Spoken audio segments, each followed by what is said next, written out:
What's up YouTube? Welcome back to the channel. The name's Crypt13 and today we're here to talk about banners. Yes, that's right, about the Hu Tao banner and the weapon banner. You know, let's not waste any time and just get right into it. Let's first talk about C1 Hu Tao. If you're looking for C0 Hu Tao, I'm gonna have a video up later on my channel sometime this week. I'll put a link to that in the description below. But anyway, C1 Hu Tao. I'm sure you guys already know, but this is the one that makes her charge attacks not consume any stamina. And this is very good. This is way more than just quality of life. It's also going to be a very good damage boost in certain situations. I know that a majority of the people who play Genshin Impact love to dash cancel literally every single thing that they can. Basically, in other words, I think most players in this game are really bad at stamina management. Right, so if you're doing something like this, you're dash canceling every single E skill that you can.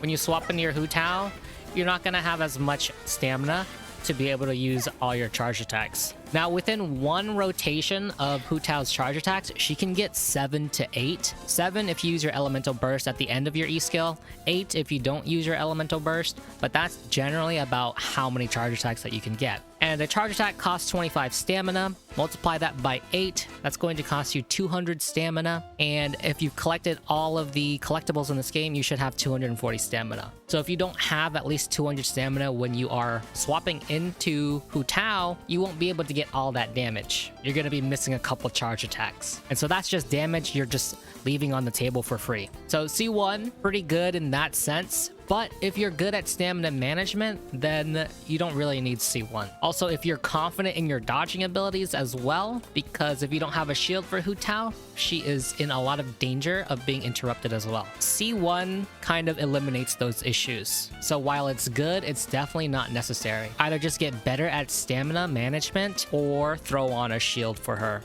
Next up on the banner is Sayu, and she is kind of like a budget Jean, although that is a massive generalization, but she kind of fills a similar role: animal shred and healing. Obviously, Jean is going to give you a lot more benefits than Sayu can, but you know, if you're just not lucky enough to be able to pull a Jean, then Sayu can definitely fill Jean's role in a very similar manner. Now, you definitely want her C1 if you're going to make her usable, because this is going to ignore HP limits and allow her to attack while healing your characters. So being able to output some swirl damage while healing is going to be pretty good for the team. Her constellations afterward make her more efficient and helps her deal a little bit more damage, but definitely not necessary. Definitely not as good as C1. C1 is just definitely really easy to get and just really good. Her C2 especially makes her roly-poly build a lot of fun, and it's definitely actually a build that I want to try to build. So, you know, if you're interested in playing Sayu's roly-poly build, then maybe go for a C2. Her C4 is going to give her better efficiency on her elemental burst, so, you know, it's nice, but again, it's not necessary.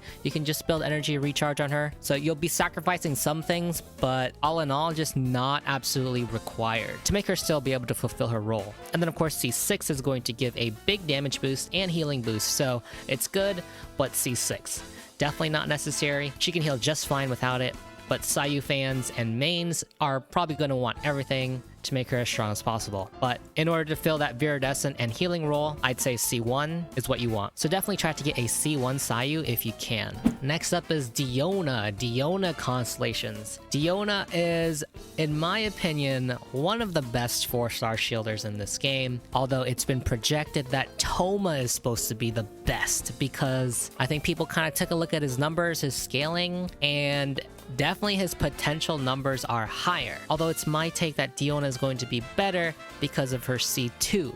Her C2 gives an extra 15% damage absorption. Now, although that seems like nothing, part of her E skill gives an extra 75% damage absorption, so coupled with that gives her 90% damage absorption on her shields. And shield bonuses are multiplicative, so this basically means that her shields are doubled in health.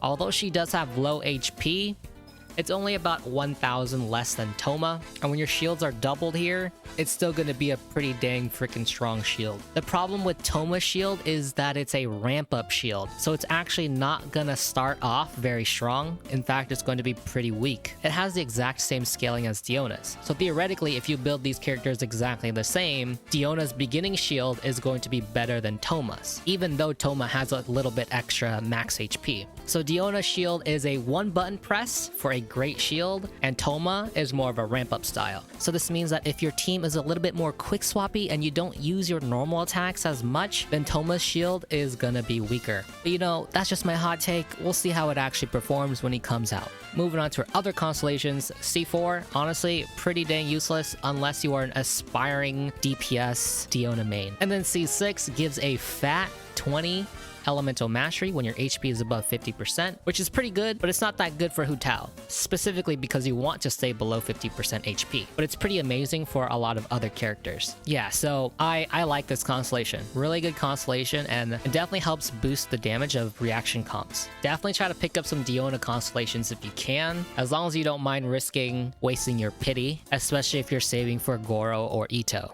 Alright, now let's move on to the weapon banner, because honestly, this is an OD weapon banner. It's pretty good, no cap. I'm gonna go ahead and just start with the 4 stars first, because it's already pretty obvious that the Staff of Homa is a great weapon. When you're below 50% HP, it just is super broken. So that's why it just synergizes so well with Hu Tao's kit. Anyway, starting with the Sack Sword, this has basically become Xingqiu's signature weapon now.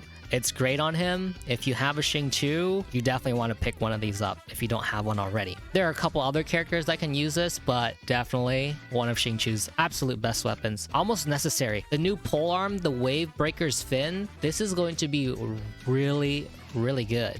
You should especially pick this up if you have Raiden without her 5-star weapon, and if you're using Xiangling as well. Swapping the catch between Xiangling and Raiden is a really big pain in the butt, so picking this up and being able to just leave one on Xiangling and leave the other on Raiden is going to be a great choice. As for whether it's going to be better than the catch, maybe under certain circumstances at R1, and definitely higher refinements will make it better, but just how much better is it going to be?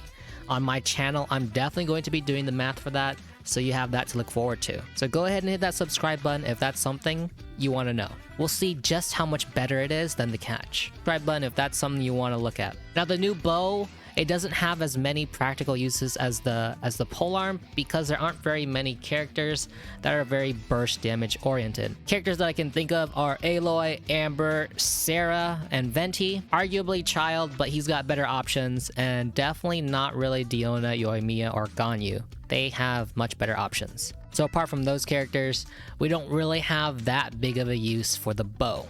And then we have the Widsith. This is an absolute beast of a weapon, giving you a lot of crit damage and a passive skill that's absolutely insane, especially at higher refinements. I have mine at R4 right now, and we got 3 possible buffs: 105% extra attack, 84% extra elemental damage, or 420 more elemental mastery. That's absolutely crazy. And then we have the Rain Slasher, which is a very niche weapon. I'm not gonna say that it's bad, because it has its uses. It's got a use in a taser comp featuring Beidou, but again, it's like super niche, and you need the proper setup in order to take advantage of this fully. In those types of comps, you need Beidou to trigger the elemental reaction, or it's not really going to provide much benefit. So this weapon is definitely the worst out of the bunch, but it's not terrible. It's got a niche. Next is the Elegy for the End, and this is a pretty good support type weapon. Support weapons are definitely underrated in this game because people just love seeing big damage numbers. So, you know, they want those weapons that just give the single character a whole lot of damage.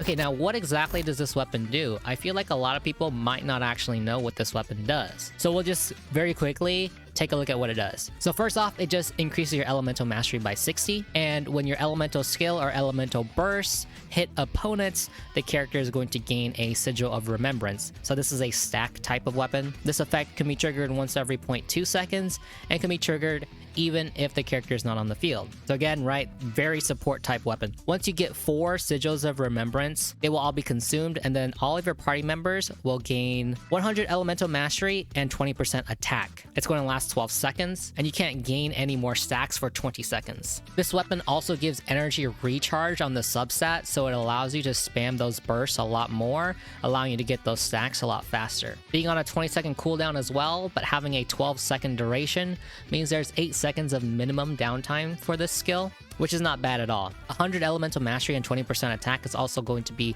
especially good for those reaction-based comps. As for characters that can use this, I think Diona is going to be a pretty good candidate because her ultimate can tick multiple times, although her E skill is only going to give you 1 stack. But since her ultimate skill can tick multiple times, you should be good to go on that. Amber technically can use this weapon as well. The duration on her Fiery Rain lasts 2 seconds, but with 0.2 seconds in between how many times you can get a stack, you should be fine. Theoretically, you should be able to get all your sigils within 1 cast of her burst. Theoretically. However, same thing with Diona, her E skill is only going to give you 1 stack. Of course, Venti is going to work very well with this weapon as well. I believe that this weapon came when Venti had his rerun, so this was probably designed for Venti. Fischl is also a pretty good candidate because Oz is on the field all of the time, so once you get 4 hits, you're good to go. Now for Sara, this is also a pretty good option because her burst does hit multiple times, although her E skill is also just like all the other characters, only once, so only gonna get 1 stack here, but her burst should be enough to get you your full stacks. Depends on the matchup, of course. Moreover, since Sara is supposed to be an attack buffer, with her E skill here, generally you want it to build Sara with the most base attack as possible. So if you take Sara's base attack and the weapon attack, her E skill is going to scale off of that number. At level 9, it's going to be 73%. That's why you want to equip a weapon that has as much attack as possible. So right now, the highest weapon attack is around 674 for a 5-star, and Skyward Harp is the weapon of choice there if you want to provide as much attack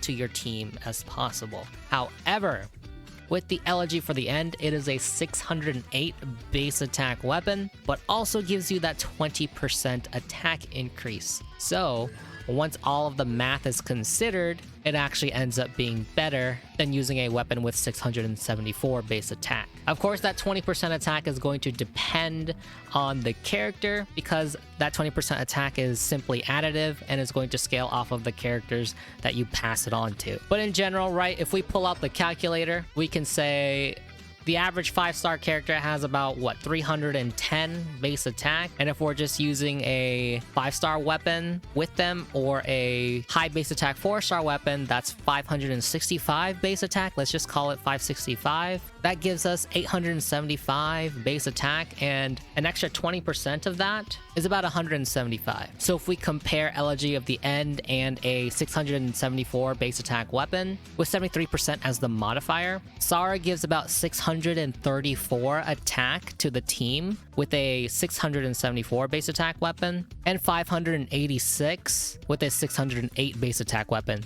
the Elegy of the End. But when you add that extra 20% base attack, which we calculated was about 175 for the average character, that's definitely higher than 634. So Elegy for the End is a pretty good weapon in terms of attack transfer for Sara. So yeah, this bow is pretty good, and support type weapons should not be overlooked. I really wish they had put Freedom Sword on this banner because my Kazuha needs that weapon so bad, but I'll just have to wait for another day. Let's hope it comes with Ito's banner. Fingers crossed. But anyway, now I guess it's time to decide C1 or the weapon. Staff of Homa is absolutely going to grant you a lot bigger damage numbers than C1, and so if you just like seeing bigger numbers, Staff of Homa is the way to go. C1 is just going to make it so you don't need to be as stamina conscious and provide you with some more quality of life, but in general is not a huge damage increase. It is slightly if your stamina management is bad. So what this means is that, yeah, I would totally pick the Staff of Homa over C1 because the weapons on her weapon banner are also pretty dang good. You could also move the Staff of Homa around, especially if you have characters like Zhongli and Xiao. So yeah, this weapon banner, pretty dang good, but I would try to grab a couple constellations for Diona and Sayu if you haven't already, and of course maybe grab one Thoma while you're at it. So anyway guys, yeah, go check the description for more videos, Twitch links, and all that, because the Twitch is where I do a lot of the pre-work for my math videos, so if you're interested in that, I definitely recommend you to check that out. It's also a pretty nice chill stream and we just hang out and talk about Genshin Impact and literally anything else like anime, movies, whatever. Okay y'all, that's all I got for you. Don't forget to hit the like button, comment down below, and maybe even consider subscribing to the channel for more Genshin Impact content. Until next time, guys, I will see you later.